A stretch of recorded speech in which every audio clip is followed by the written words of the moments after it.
I found out my wife was cheating because she suddenly became very concerned about privacy. Not my privacy, hers. We'd been married 8 years. Her name was Rachel. Mine's Mark. Midwest. Ohio. 2 dogs, no kids, matching coffee mugs we got as a joke, and then never stopped using. Rachel worked in sales. I worked in operations. Our marriage wasn't passionate, but it was stable. Or at least, I thought it was. Turns out stability is just what things look like right before someone decides they're bored. The first sign was the laptop. Rachel had always used her work laptop for everything. Emails, Netflix, Amazon, even planning our vacations. One day I opened it to check a delivery status and it was locked. Password protected. New. When I asked about it, she said IT updated security policies. Very serious tone, very corporate. I nodded. Makes sense, right? Except her work didn't do that. I knew because I'd helped their ops team migrate software 6 months earlier. Then came the second sign, the bathroom selfies. Rachel never took selfies, ever. She hated them, mocked them, rolled her eyes at influencers. Suddenly, she was spending 20 minutes in the bathroom with perfect lighting and angles. When I walked by, she'd tilt the phone away and say, "I look gross today," which was interesting because she clearly didn't. Third sign, she started laughing at her phone like it was flirting with her. You can tell the difference between a "that's funny" laugh and a "someone wants me" laugh. One is short, the other lingers. I didn't confront her, mostly because I already knew how that would go.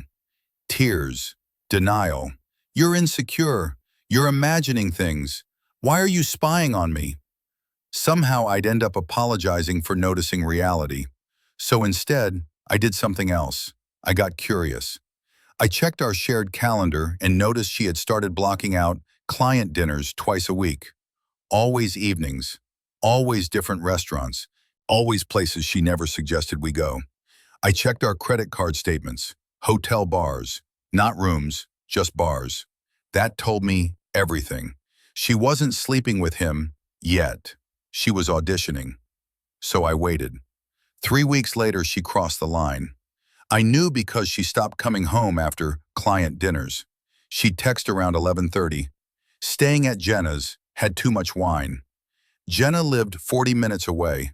Rachel hated driving at night, hated sleeping on other people's couches. But I said okay. I didn't follow her. I didn't check her phone. I didn't need proof. I needed timing. Here's the thing about Rachel. She loved control. Loved being the smartest person in the room. Loved believing she was managing everything perfectly. So I let her. I started acting supportive.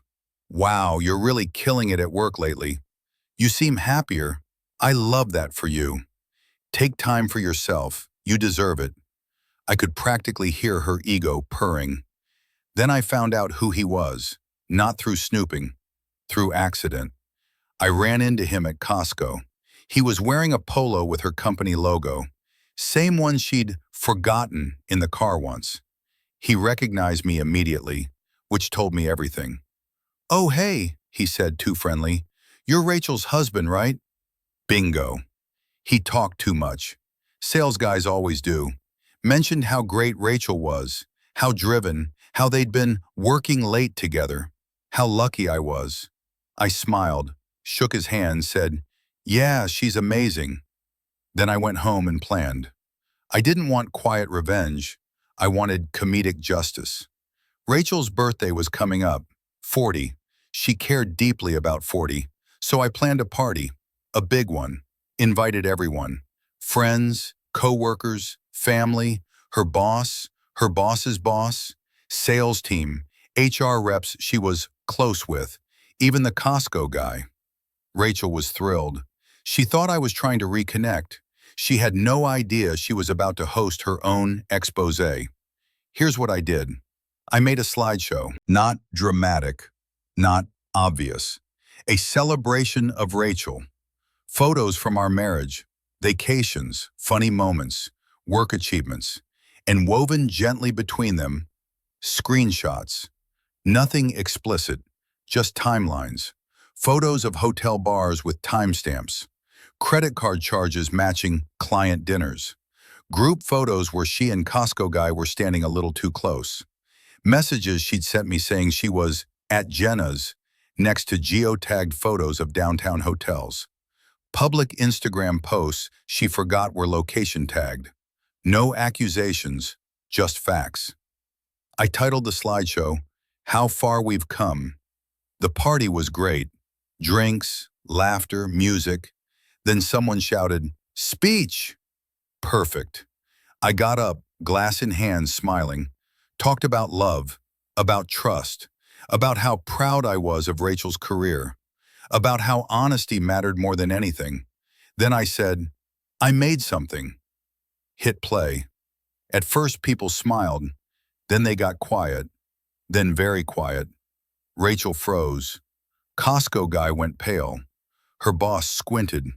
HR lady stopped sipping her wine. No one said a word.